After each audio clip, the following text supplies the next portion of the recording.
lesson on proving trig identities.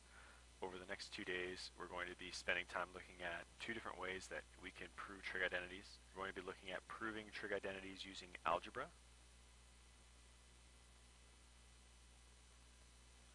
And we're going to be looking at some ways that we can use the graphing calculator to prove trig identities by graphing.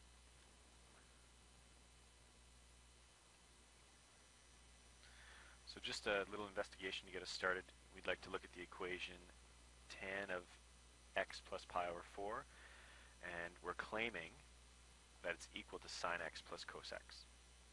And we'd like to see whether or not this equation is true. So in this investigation, it's suggested that we substitute an angle of x equals 0 on both sides of the equation.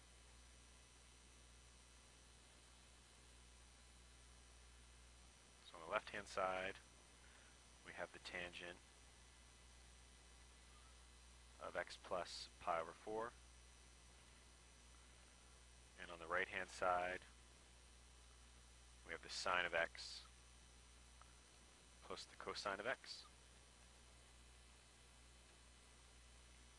We're going to sub 0 in for x on both sides.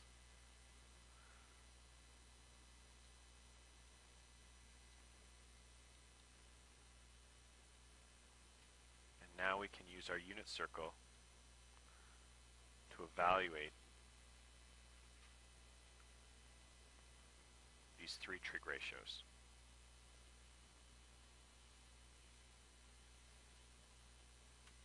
Okay, we know the tangent of an angle is the same as the sine of that angle over the cosine of that angle.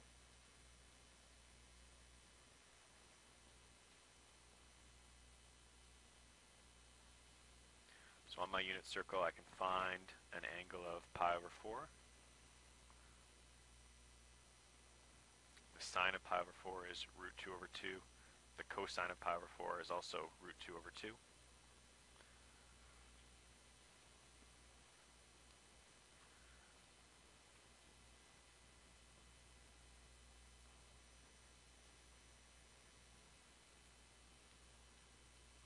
fixing this up a bit.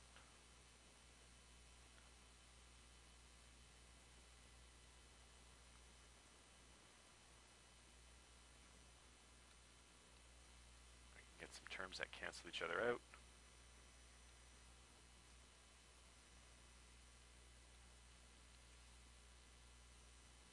And I end up with an answer of 1.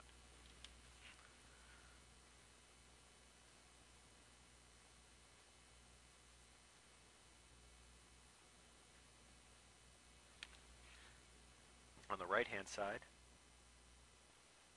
the sine of 0 is 0. The cosine of 0 is 1. So my right-hand side equals 1. And if we weren't really thinking this through, we could conclude that the tangent of x plus pi over 4 is equal to the sine of x plus the cosine of x.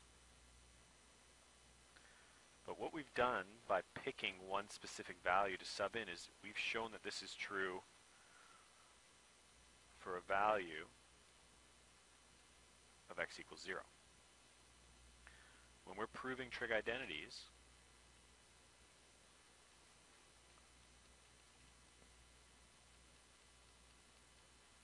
we want to show that the identities are true for all values of x.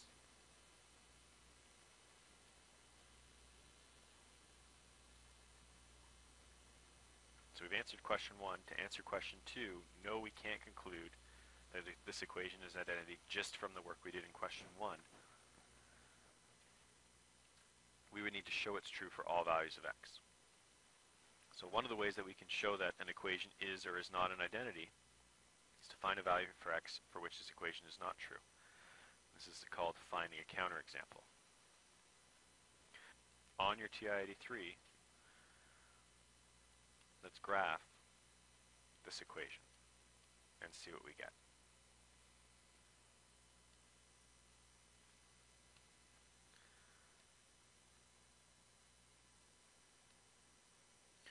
just to check and make sure, we are in Radian mode on our TI-83. See how it's highlighted? If we wanted to switch to degree mode, we could highlight the word degree and hit enter.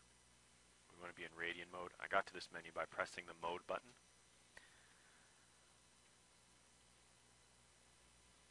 So I need to graph the function, the tangent of x plus pi divided by 4. Let's just see what that looks like.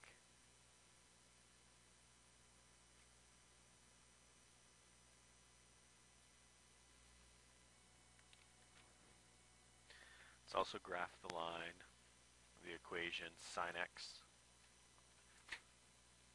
plus cos x.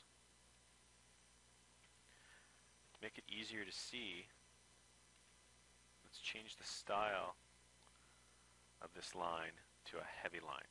So I've just highlighted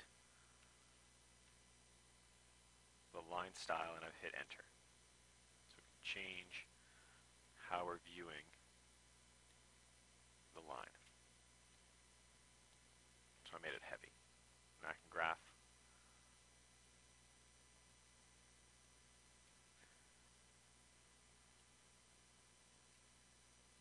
And let's change our window settings a little bit, bring us closer up to positive 14 on the x-axis and negative 3 to positive 3 on the y-axis.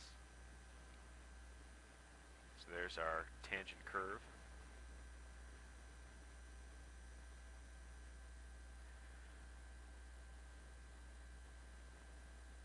There's our equation sine x plus cos x. And now we can see that it's not overlapping the tangent curve at every point. If this identity was truly an identity for all x values, we would not be able to distinguish the difference between these two curves. Here we have whole sections of the curve that aren't crossing the tangent curve, and that makes this not an identity.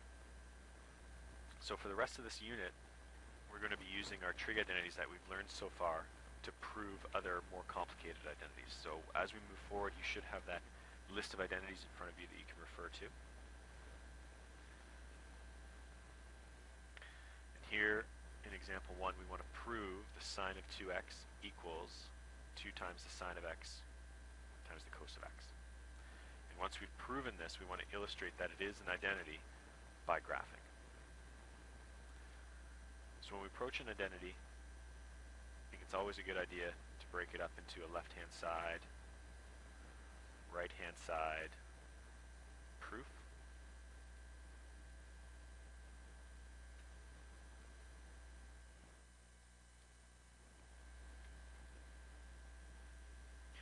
Now we need to decide which of our sides we're going to be working on, the left-hand side or the right-hand side. I think on the left-hand side, we can break the sine of 2x up into the sine of x plus x. And now we have an identity that we know this is a compound angle identity.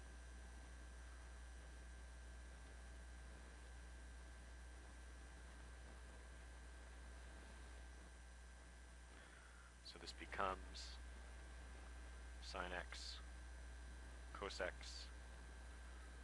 plus cos x sine x.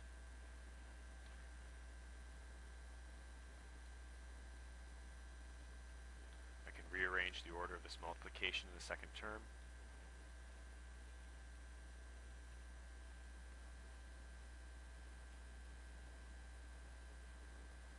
Simplifying by adding the two like terms together, I end up with 2 sine x cos x, which is what I had on the right-hand side. So I've proven this identity. This identity is actually called the double angle formula for sine.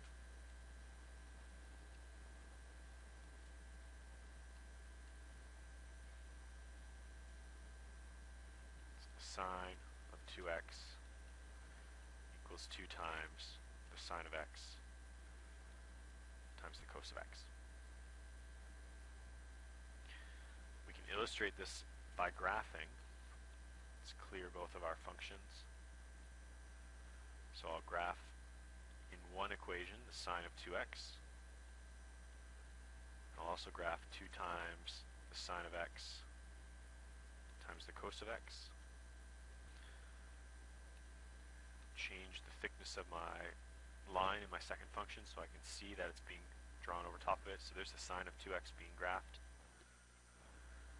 And over top of it, I can see the 2 times the sine of x cos of x being graphed. And they don't deviate, they follow the same path.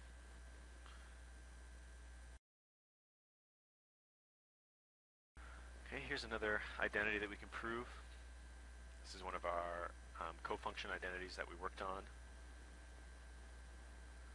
We saw that this is true.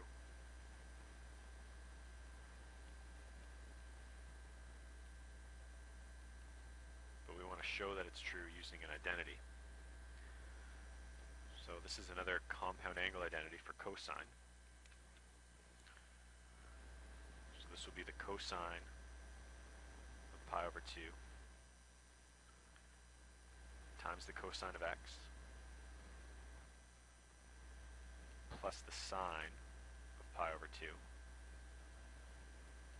times the sine of x. Pi over 2 is a number, so we can evaluate the cosine and the sine of pi over 2. We can use the unit circle to do that. The cosine of pi over 2, or the cosine of 90 degrees, is 0. The sine of pi over 2, or the sine of 90 degrees, is 1. So 0 times anything is just 0. So I'm left with 1 times the sine of x, or just the sine of x.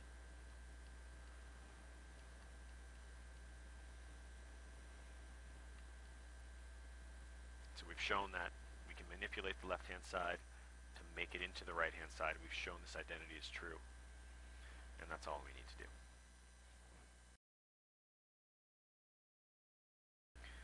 When we're manipulating identities, we don't always have to exclusively work on one side. We can manipulate things on both sides as long as we're not crossing over the equal sign.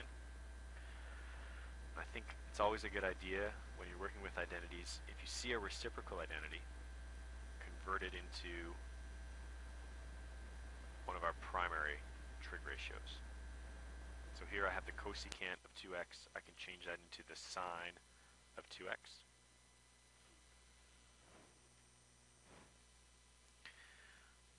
On the right-hand side, in the numerator, I have the cosecant of x.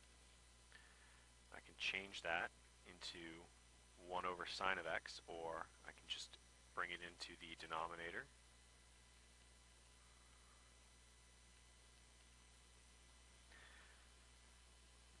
We just did a proof of the double angle formula for sine. So we know the sine of 2x is 2 times the sine of x times the cosine of x. So I have the same thing on my left-hand side and my right-hand side.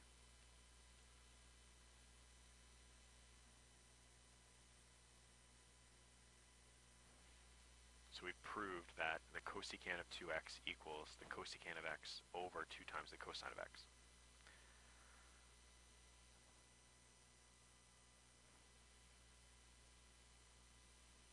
In class tomorrow, we're going to do one additional example that goes a little bit further. But this is what we're working with for the next 2 days, proving these identities. Do make sure that you have a complete trig formula sheet ready to go in class so you can do some of these examples. And bring any questions about any of these proofs to class so we can go over them together.